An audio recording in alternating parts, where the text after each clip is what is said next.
It's hard to measure accomplishments in a tangible way because much of it is difficult because of the field. The field in cognitive aging, there's not a general agreement on what cognitive aging is, and it gets confused with dementia and other neurodegenerative diseases.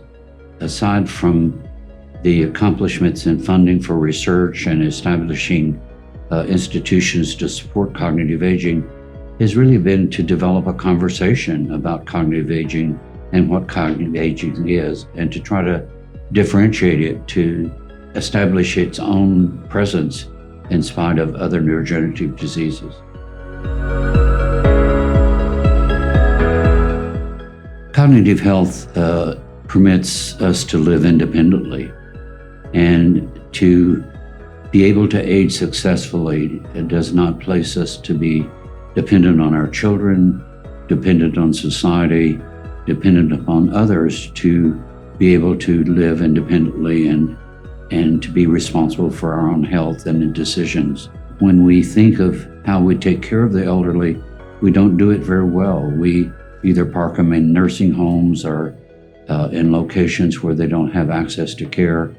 And it's very hard on caregivers as well as for the person involved. So it's very important that we help people to have health practices that help them to avoid the influences of the disease on their mind and their ability to live independently. And I guess the greatest success is that we have changed the discussion in terms of it now has become a national discussion on maintaining our health and trying to maintain a health status that would support a healthy aging component.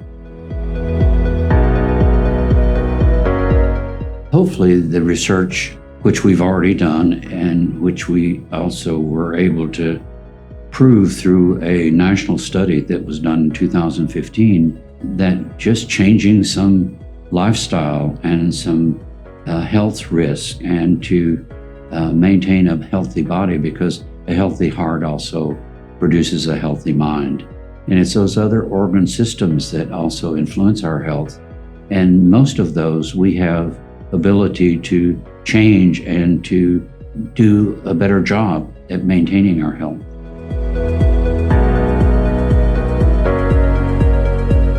My personal opinion is that we can raise the level of awareness of converting cognitive aging and age-related decline and memory loss from a disease perception to a normal aging process, so that when we talk of cognitive aging, we're not putting a sentence of poor health on them or their inability to be active, and it may change some lifestyle issues, but it's not a disease and it's not something that should be feared, and that we're all going to go through it.